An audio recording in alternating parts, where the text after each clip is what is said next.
ولی تماشوان هیچا لستودیا کورسان 24 بردوام دکن اف مشارک بویا مشارک سرکت جهانا اسلامی ده هر وها لنك مسلمان كل سويد نجي احمد صحاف بيداري وزارة دروية عراق الاستوديو كورسان 24 ميواني منه تبخيراتك كاحمد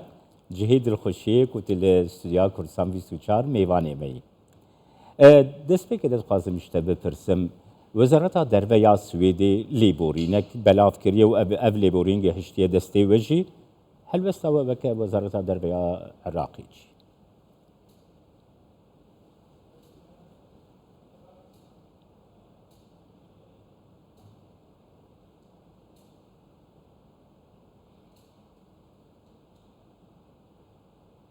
نعم شكرا جزيلا تحية وتقدير لحضرتك ولجمهوركم الأكارم وعيد أضحى مبارك. بالي عندما سرتا ليرا بيروز باي ججني قربان لهامو مسلمانيكو لا بينراني كردستان 24 بكم. سأبدأ من آخر تطور للأحداث دواين قرانكاري دست بيدا كم معالي نائب رئيس مجلس الوزراء وزير الخارجية برئيس فؤاد حسين وزيري دروي عراق الآن أمره بشكل عاجل بشويكي ببالا داواي كردوا كاكوبونويكي ببالا أنجام بدريت بو قرتنباري بقنجاوترين ريكار برامبر باب ستاندني قرآني بيروس لا سويت كذلك هروها فإن الإجراءات الركاركاني وزارتي دروا بردوامن وباليوزي سويد لا بغداد بانكشت كراوا هروها ياداشتي نارزاتي بيشكش كراوا كأما وهروها إدانة كردني حكومة عراق ووزارتي دروا رادستيان كراوا داوا لاني سويد كراوا كركاري ياساي گونجاو بگرنه برامبر او تاوانه گوريا هروها ما پیامی حکومت عراق من رادستی وزارتی رادستی باليوزي سويد كردوا بو اوي او تاوان باري كقرآني بيروزي ستاندوا رادستی عراق بكريتا وبو اوي بگويري ياساو دادگاكاني عراق دادگاهي بكريت چند رخراوي كيني ودولتي هروها عربي وزارة كاني دروي عربي وعراقي هروها كومكاري عربي هروها نوينري باراستني كولتورة جهانية كان همويان إداني أو تاوانا قوريان كردوا هروها اما ضالين لا ازادي رادر برينا كريت لا ريغي او بيت كاتو هيلا سورة كان ببازيني تو دز دريج بكيتا ناو سنوري بيروزيا كاني اينو اينزا كاني جيهاني ولاتان وكاما لبر اوي اما كاريجاري ومترسيا بوسار اسايشي نتاوي اسايشي مروي بلام اوي امرو لا سويت او بمدويا لا سويت رويدا دەکرێت کە هەڵکردنی بڵێسایەکی نوێی فیتنە و ڕق و کینە و تندوتیژی بێت و جۆرێکی دیکەی تیرۆر بێت هەروەها بۆ خوڵقاندنی ململانەی نێوان کۆمەڵگا جیاوازەکان بێت و کاریگەری لەسەر دۆخی هەموو تەواوی جیهان هەبێت وەزارەتی دەرەوەی عێراق تعكس قيم وأخلاقيات الدولة والمجتمع وێنای هەموو سروشتی حکوومەتی عێراق و گەلی عێراق دەکات نوێنەراتی هەمویان دەکاتن لە دەرەوەی وڵات بە شێوەیەکی دیبلۆماسی ئێمە دەنگی خۆمان و هەموو هەنگاوە دیبلۆماسیەکانی خۆمان دەخەینە گەڕ و پاڵپشتی لەو ئاپۆڕایە دەکەن کە لە بەغدا ئێمڕۆ دەبینین ئەمڕۆ داوا لە ئێمە ڕێز لەو گوتارە دەگرین چونکە گەلی ئێمە ڕێز لە ئاین و ئاینزاکان دەگرن و ئەو ڕووداوای کە لە سوید ڕوویداوە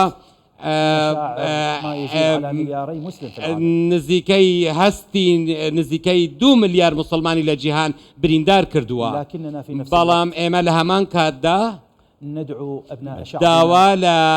ڕۆڵەکانی گەڵەکەمان أن دەکەین يكونوا كما عهدناهم کە عراقيين بحق وەکو عێراقیەک ڕەفتار بکەن و ڕێز لە پیرۆزباییە حەق و ڕەواکان بگرن و ڕنگدانەوەی گوتاری ئیسلامی بن و گوتاری مسلمانی بن لە ڕەفتارەکانیان هەروەها پارێزگاری لە ممتەلەکاتی دیبلۆماسی بکەن و دەستدرێژی نەکەنە سەر هیچ نوێنەراتی و باڵیۆزخانەیەک پەیامی بەهێز بۆ گەلی ئێمە هەروەها هاوڵە دیبلۆماسیەکانیشمان کە ئەکاری لەسەر دەکەین ئەوە هێزێکی دیکەی گەورەیە بۆ بەڕووی شارەی عێراقدا هەروەها بەرامبەر بە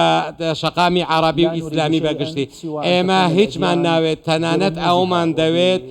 کە هەموو ئاینەکان بە دروشمەکانیان و بە کتێبەکانیان و بە قودسیەتەکان و پیرۆزیەکانیان و ڕێزیان لێ بگیرێت و نابێت هیچ جیاکاریەک لەسەر بنەمای ڕەگەزپەرستی و ئاینی لە نێوان ئاینەکاندا بکرێت جیهان پێویستی بە ژیان و ڕێزگرتنە و پێویستە داوا لە دەسەڵاتدارانی سویدیش دەکەین کە ڕێکاری پێویست بگرێتە بەرامبەر بەو تاوانبارە بۆ ئەوەی هیچی تر. سەلوان مۆمیکە کەسێکی وڵاتیەکی عراقیە لە سوێدێ دژین مافێ ئیقاماوی بۆ 3 ساڵە هەیە لە سوێدێ نیسانە 2024 مافێوی ئیقامەیەشی لە سوێدێ بداوی پێیدا وە دەخوازە ڕادەستکردناوی کردە گۆرا باوەریاوە سوێد دەوی ڕادەستی عراقی بکە. نعم بشكل رسمي بشويكي فارمي ام كارا اكتيف دكريت ولا ريغي دادغاوا داوا دكاين همو ركالا ياساي رسايا كان دغرينا بر او او كارا بهاو بشي لقال لاني سويدي دكريت و اما داوا كاريا كانش من شر دكاين و امروش اما بياميكي بپلاي وزارتي دروي سويد من بيگيش لريغي بريكارا كيان ئەوان گوتیان کە وەزارەتی دەرەوەی سوید ئیدانەی ئەم کارە دەکات و بە هیچ شێوەیە قبوڵی ناکات هەروەها داوای کردووە بە شێوەیەکی ڕوون و ئاشکرا کە ئەو لە سوید ئەم دۆسیە دەکاتەوە بە شێوەیەکی تەواو بۆ ئەوەی ڕێکارە یاساییەکان بگرێتە بەر هەروە ئاماژەی بەوە داواکە لانی سویدیش باش لەوە تێگەیشتووە کە ئەمە ئەکە ڕەفتاری لەم شێوەیە هەستی زیاتر لە 2 ملیار مسلمان بریندار دەکات و لێ پرسینەوە لێ پێچینەوە لەسەر بنەمای یاسا و دەستور و دەستوری ڕق و کینە و دایفەگەری سویدی مامەڵەی لەگەڵ دەکرێت بۆیە ئێمە داوا لە لایەنی سویدیش دەکەین کە پابەندی یاساکەی بێت یاسای ڕقوکینە بێت لە وڵاتەکەی و ڕێگە چیتر ڕێگەی بەو جۆرە ڕەفتارانە نادات کە ڕەفتاری هەراسانکاریم بەرامبەر بە خەڵکی دیکە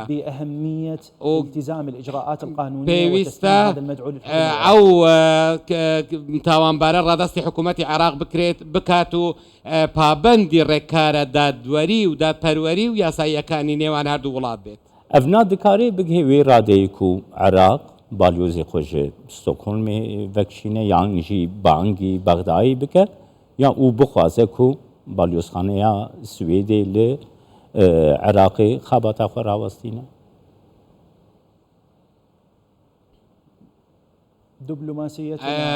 لە ڕووی دیبلۆماسیەوە دیبلۆماسیەتی ئێمە لاواز نییە ئێمە ناخشینەوە ئێمە لە هەموو مەیدانەکان بەردەوام دەبین و نوێنەراتی ئەخلاق و ئەتەکێتی کۆمەڵگای خۆمان دەکەین هەروەها دەمانەوێت ئەو پەیامە بە هەموو جیهان بگەێنین کە گەلی عێراق گەلێکی لێبوردەیە و پەیامی ئیسلام بە هەموو لایەنەکانی جیهان دەگەێنین خودای گەرمە گەورە فەرموویەتی ئێمە ئێوەتان لەسەر تیرە و هۆز خۆڵقاندووە بۆ ئەوەی یەکتر بناسن و مامەڵە لەگەڵ یەکتردا بکەن. ئێمە بە هیچ شێوەیەک نوێنەراتی خۆمان نوێنەرەتی دیپلۆماسی خۆمان نە لە ئێستادا و نە لە داهاتووشدا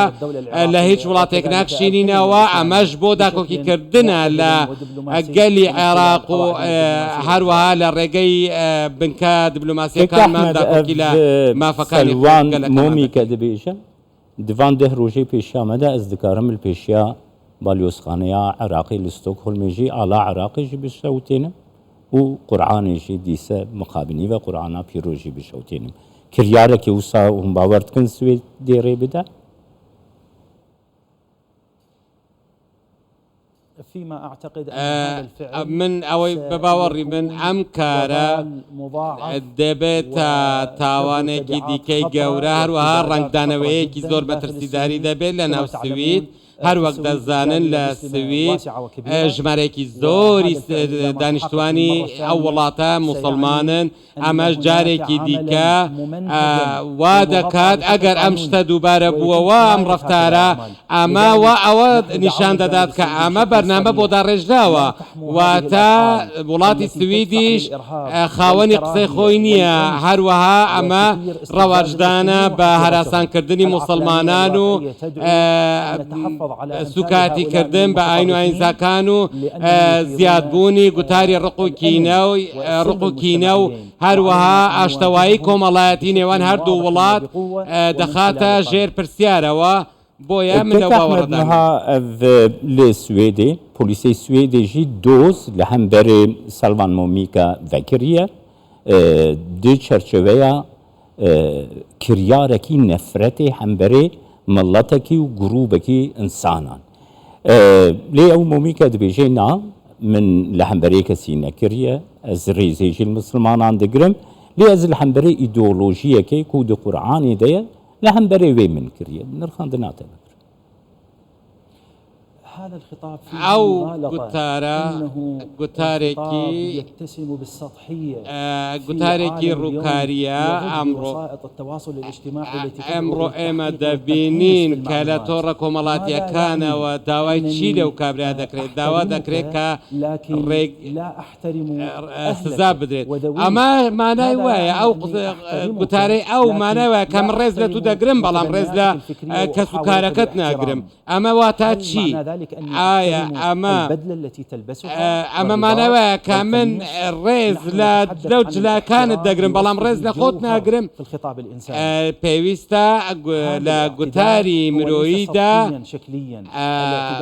همو حسابي هموش تيك بكريت جوهرية تنطوي عليها الأفراد هروها من أجل أن يتعايشوا بأمن أما همو قتاريك بيويستا بو أراستا بن كامو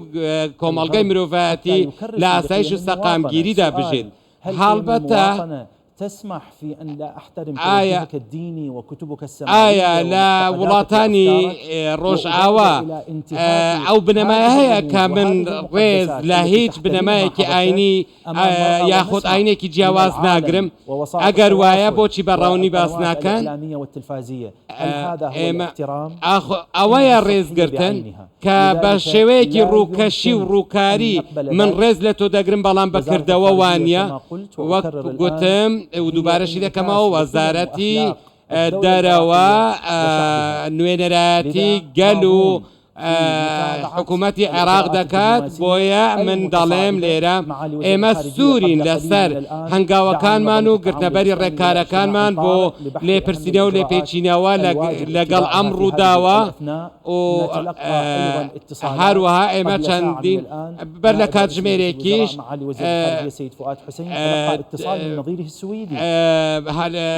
فواد حوسێن وەزیری دەرەوەی عێراق پەیوەندیەکی تەلەفۆنی لە هاوتا سویدیەکەیەوە پێگەیشت و داوای لێبوردنی کردووە و ئەوان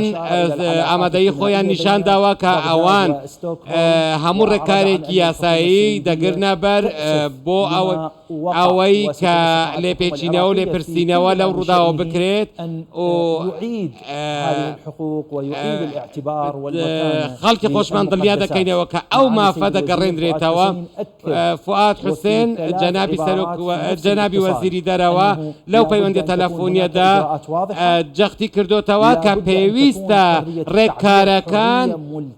ڕوون و ئاشکرا بن بە بەرچاوی هەمووانەوە بن، هەروەها ئازادی ڕادەربڕین لەو ڕێگەیەوە نەبێت کە تۆ دەست درێژی بکەیتە سەر ملیارەها کەس لە جیهان. هەروەها بە وەزیری دەرەوەی سویدی ڕاگەیاندووە کە ئێمە چاوەڕێ دەکەین ئێوە ئەو تاوانبارە ڕاداستی حکوومەتی عێراق بکەن و بە دادگاکانی عێراقەوە دادگایی بکرێت. ئێمە گوتاری ئێمە هیچ ئاسانکاری و نەرمبوونەوەیەکی تێدانیە و شایانی ئەوە نییە کە سازشی لەسەر بکەین، واتە ئێمە سووریەکانمان بەڵام بەهێزێکی نەرم تێ ئاخەفتن و یعنی مەترسی لەسەر ژیانە وی مرۆڤی هەیە و ئەو ڕادستی عێراقی بێکردن. ئەمە کارێکە پەیوەندی بە دەسەڵاتدارانی سویدیەوە هەیە. کاتێک سوید ڕێگە بە کەسێکی پەنابەر دەدات لە سەرخاکەکەی ڕەفتارێکی لەم شێوەیە بکات، ئەوە ئەبێت خۆشی بەرگەی کاردانەوەکان بکات بگرێت. ئەوان چۆن ڕێگەیان داوە کە بە سەدان هەزار مسلمانی دیکە لە ناو خاکی سوید هەن مسلمانن، ئەوانیش مافی ڕادەربڕینیان هەیە، کەواتە ئەگەر ڕێگە بە و تاوانبارانە بدرێت با ڕێگە بە و سەدان هەزار کەسە دیکەی مسلمانیش بدرێت لە ناوخاکەی بزانانی ئەوان چی دەڵێن. ئەمەش بە دەیان وەزارەتی دەرەوە هی مسلمان و عرابی و کۆمکاری عرابی و وڵاتانی مسلمان و هەموو ئەوان دواتریش ئێمە وەکو عێراقیەکان ئێمە بە پاڵپشتی بەیانی مەرجعی ئاینی داوا دەکەین کە پێویستە ڕێکارەکان بگیرێنە بەر بۆ پارێزگاریکردن لە ئاشتەوە پێکەوە ژیان و ئاشتەوایی وڵاتێنەوەن هەردوو وڵات. کە ئەحمەد نوها عێراق وەکی وڵاتێکی فێدەرال، سەرۆک بەرزانی سەرۆکی هەرێما کوردستانی سەرۆکی حکوومەتە هەرێما کوردستانی هەمیان ئەڤ کریارە بێڕێزی ئیدانە کرد. یعنی یەک دەنگیە عێراقی دوێ چەرشەوێدا هون چاوادە. بەدڵنیایەوە ئەم پرسە دوو ئاراستەی یەکەم ئەو ئاراستەیە کە تاکە کەس هەستی پێ دەکات، هەروەها کەسە بە ڕێزەکانی وەک جەنابەت ئاماژەت پێدا لە دروشمە ئاینی و نەتەوەی و نیشتمانیەکان، ئەوان لە ویژدانی خۆیانەوە ئەو گوتارەیان هەیە و ئەوان باوەڕی تەواویان بەو جۆرە گوتارە هەیە کە دەری دەبڕن. هەروەها ئەوان دەربڕی هێزی نیشتمانی عێراقن و لەلایەکی دیکەشەوە هێزی بەها ئاینی و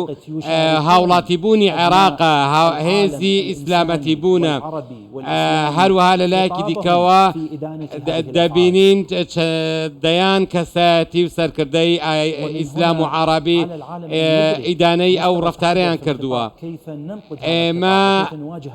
ئێمە پێویستە گرنگی زیاتر بەو گوتارەمان بدەین لە ڕێگەی پێویستە ئێمە سەیری گوتاری مەرجعی ئاینی ئیسلام بکەین، سەر و کۆمار وەزارەتی دەرەوە، هەروەها تەنانەت لە ئەوروپیەکانیش هەموویان ئەو ڕەفتارەیان ڕەت کردوتەوە. بۆیە ئێمە لەگەڵ کۆی مرۆڤایەتین و ئەوانەی کە گرنگی بە پێکەوە ژیان دەدەن و هەموو ئەو بنەمانە ڕەت دەکەنەوە کە دەبنە هۆی ڕقوکینە و دەمارگیری و گرژی و ئاڵۆزی. ئەوە مەترسی ئەو ڕەفتارە هیچ لە مەترسی تیرۆری کەمتر نییە و ئەوانە چونکە ئەمانە ئاراستەی زۆر بویەراک و ڕوودایی وڵاتیەکی عێراقی و ئەv بویەرکردی، یعنی دکاری ببە بنەمایەک کو لە ستۆکهۆلمژی لە بروکسل لە وڵاتین ئەوروپایê kiryarê nivîsa ji bo carekê bêne xilaskirin ku armanca wan تێکدانا پێکڤژیانەیە تێکدانا ڕێزگرتنەیە تێکدانا حرمەتات ناو مرۆڤاندەیە دکارێ ببە بنەمایەک و جارێکەدن کردارێن وسا بە تەمامینەیەن قبول کرد چاوە اتجاهان ئەو ژی دوو ئاراستەیە یەکەم مرۆڤ چێگیریە خودەیە هەروەها هیچ کەسێک ناتوانێت ئەو جگە لە خوددا ئەم شتە دروست بکات قورئانی کەریمیش قورئانی پیرۆزیش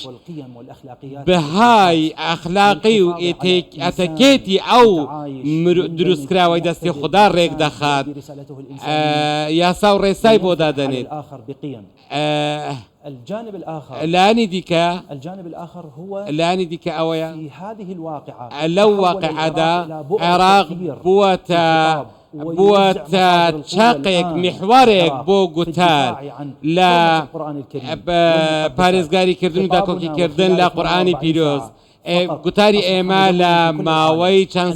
کاتژمێری ڕابردوودا بووەتە ڕەنگی لەسەر هەموو ئاستی جیهان داوەتەوە بۆیە بەمەش عێراق بووەتە چاقی دەرکردنی هەڵوێست و بڕیار لەو جۆرە ڕەفتارانە ئەو دوای هەڵوێست نیشاندانی هەڵوێستی عێراق و مەرجەعیە باڵای ئاینی لە عێراق وڵاتانی دیکەش هاتنە دەنگ و ئەوانیش هەڵوێستی خۆیان بە ئیدانەکردن بەرامبەر بەو ڕەفتارە نابەجێ و نامرۆڤانە نیشاندا ئەو ئێمە داوا لە سویدیش دەکەین لەگەل و حکوومەتی سوید دەکەین کە گرنگی بەو بابەتە بدەن و چیتر ڕێگە بەو جۆرە ڕەفتارانە نەدەن کە دەبنە هۆی سەرهەڵدانی دەمارگیریەکی دیکە و ئەو تاوانبارە ڕەدەستی عێراق بکەن بۆ ئەوەی بە گوێرەی یاساکانی عێراق دەگەین هەزاران ئینسان لێ دەرێنە نوها پەیاماتە ji bo vê xwepêşandanê wan xwepêşanderan êkul pêşa balyozxaneya Swêdê kombûne çi ye ئەو ڕوولەکانی گەلی ئێمان ئەوان پەیامی ئێوە گەیشت بم پێیان دەڵێم ئێوە ڕێز لە پیرۆزیەکان دەگرن پیرۆزیەکانی ئاینی و مرۆیی هەروەها پیرۆزیە ئاینیەکان دەگرن ئێوە پەیامتان گەیشت و وەزارەتی دەرەوەی عێراق دەنگی خۆی دەخاتە دەنگی پاڵدەنگی ئێوە و دڵنیاش بن لەوەی کە وەزارەتی دەرەوەی عێراق ئەو پەیامە دەگەیەنێتە هەموو ئەلایەنە پەیوەندیدارەکان و داکۆکی لە داواکاریەکانی ئێوە دەکات زۆر سپاس بۆ ئێوەش زۆر سپاس